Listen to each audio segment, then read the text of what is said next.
Whenever I was a young boy, perhaps even the age of some of our kindergartners, I had a series of aspirations in my life, things that I wanted to do or accomplish. I wanted to be good at baseball, perhaps even on the St. Louis Cardinals, that I wanted to be even better than I was then. And I also wanted to be able to play the organ well, perhaps be able to play with all of the masters throughout the world.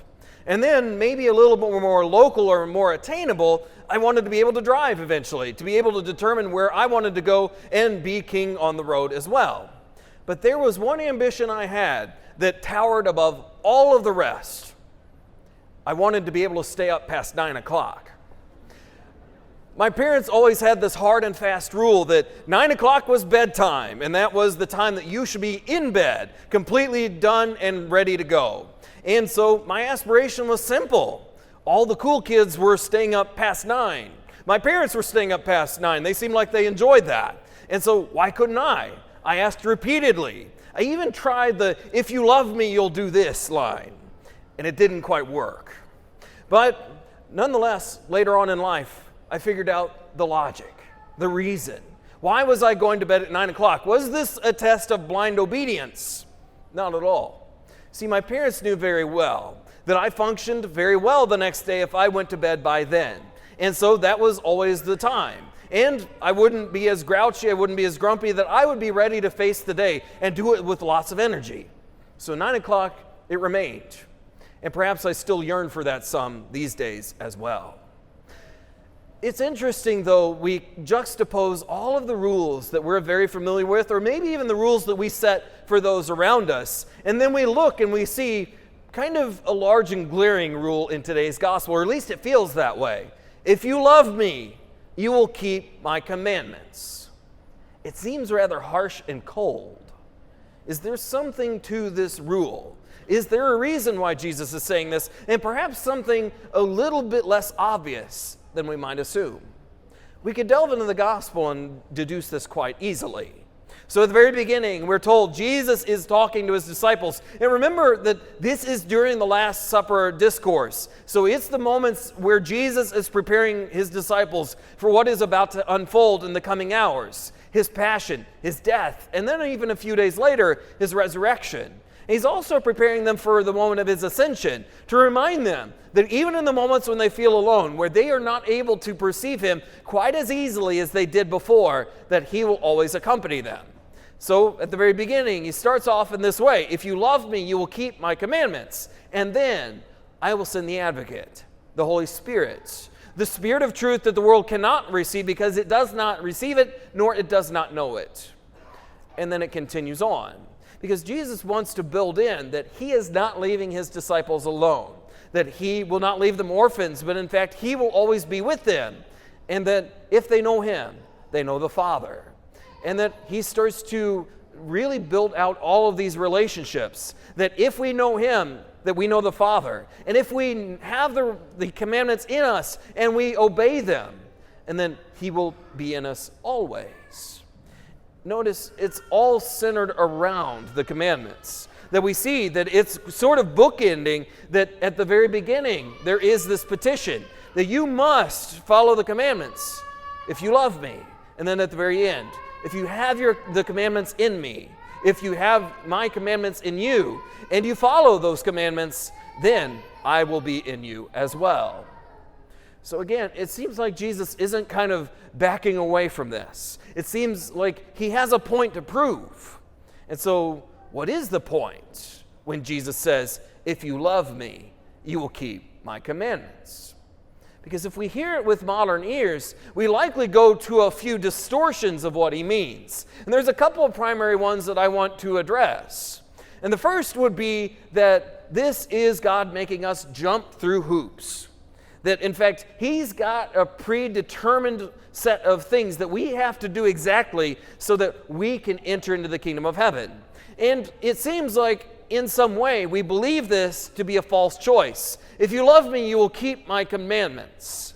And so we treat it that way, that we start to say, well, it doesn't seem like there's any other option, that that's just all there is, and that we're programmed and we have to do it exactly this way. But if we take it in conjunction with the Scriptures. What do the Scriptures tell us? That we have to follow everything mechanically exactly? Not at all. Even in the very first book of the Bible, in the book of Genesis, we hear about how God designed man and woman in His image and in His likeness. Now, when we think image, we think of something that is visible to our naked eye. But there's something more. Because the Lord wants to reveal Himself through us, not just in a physical way, but also in the way that we operate, in the way that we can determine ourselves, that we have free will, that we can go and do as we please. We can do whatever we want, we can think whatever we want, we can say whatever we want, or we can do none of those things. It's all up to us. Now, why would God at the very beginning create us in His image and likeness, and then later on tell us that He wants us to jump through all these hoops as if free will doesn't really matter? That doesn't seem to fit. And indeed, it doesn't as we delve into this gospel. Or perhaps there's another possibility. And this is the possibility that often in the world will tell us about today. That it says, God's a tyrant. He's this ruthless ruler. That if you do not do what He says to do, then you will be punished. So it's better to ignore Him. And so sometimes there is that mentality to treat God like that ruthless tyrant that is trying to beat someone into submission, and indeed all of us into submission and obedience, so that we do whatever He wants. It seems like a cruel game, at least so the theory goes. But here's the thing. I don't see a tyrant in the Scriptures. I don't see a ruthless ruler. I don't see someone that is bent on beating every single one of us into submission. Think about what that might look like. Because if that were indeed the case, all of the good people would be being rewarded. All evil people would be punished. Those that didn't show up at church this morning, they would be punished in some way, perhaps even smited off the face of the earth, so that you bet the pews would be packed and overflowing. That would be a tyrant. But we don't see it.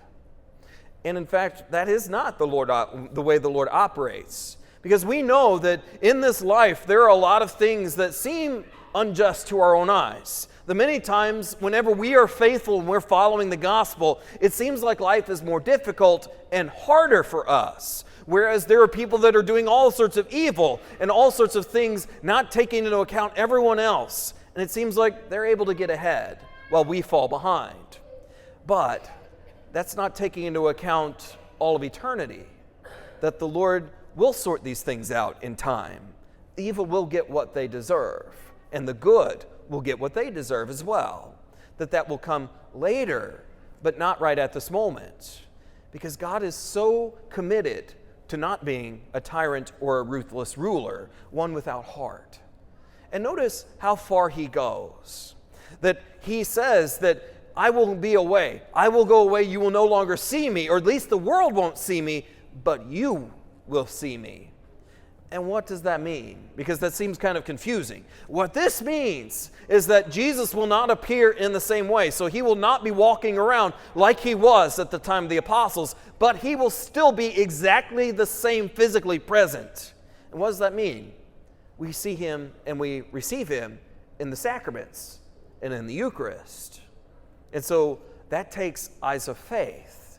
Imagine Jesus appearing to us and walking around in the same way as the apostles, and maybe even showing us a little glimpse of His glory, that we kind of see that He's got a glowing halo as He walks around. We would have absolutely no choice but to fall down and worship our God. There would be no choice, that we would have to submit in obedience. That would just be the only option, because we see His glory and His majesty. The Lord is careful, because He doesn't want to accidentally force us into relationship with Him. He wants it to be a free choice, and that requires faith. That requires trust. That requires us to say that, yes, the appearance of the Eucharist does not change, but I know in my heart of hearts, that is Jesus, that is the one I'm looking for. And we find Him in all sorts of ways, whether it's the Eucharist, the sacraments, the Scriptures, even that small, still voice whenever we take time for silence in our life today. That Jesus is present if we work to hear Him. And that's the point that Jesus raises. So it doesn't seem right to say that God is a tyrant. Far from it. So what is the appropriate way to understand this line? If you love me, you will keep my commandments. It's best to understand it as God being a loving father and we his children. Because what does a loving father do? A loving father continues to work hard for their children, to enable them to reach their fullest potential, their highest goals, that it enables them to do everything, to be able to be truly happy and to eventually succeed.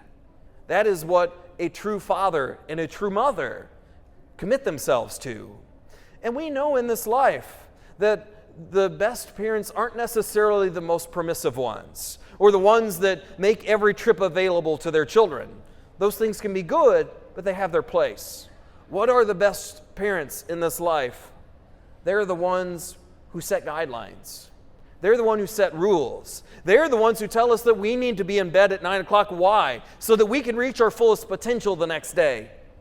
And that's not restricting or limiting us. That's allowing us to reach past other things that would be a hindrance to us. And so that is the way that we need to understand this. Because if we're looking at this simple statement in another way, we can actually see it's a question. Do you trust me enough to listen to all of the commandments? Do you believe that I have the best in mind for you?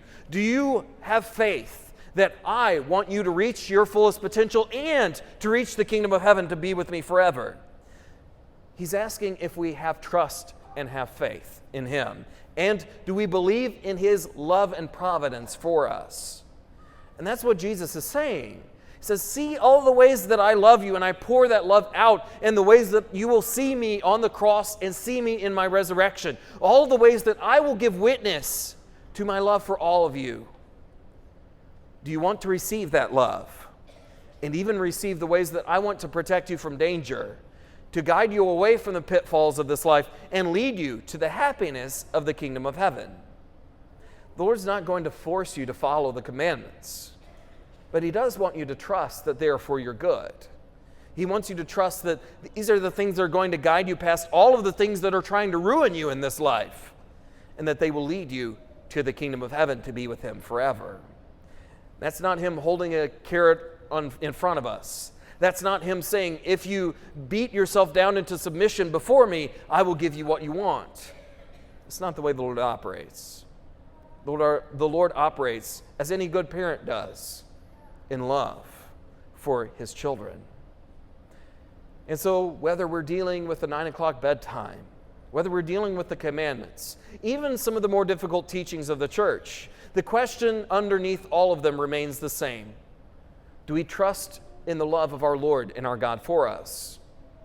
The love of a God who wants to guide us past all the dangers, all the pitfalls, all of the snares of this world and this life, and lead us to the kingdom of heaven. If you love me, you will keep my commandments.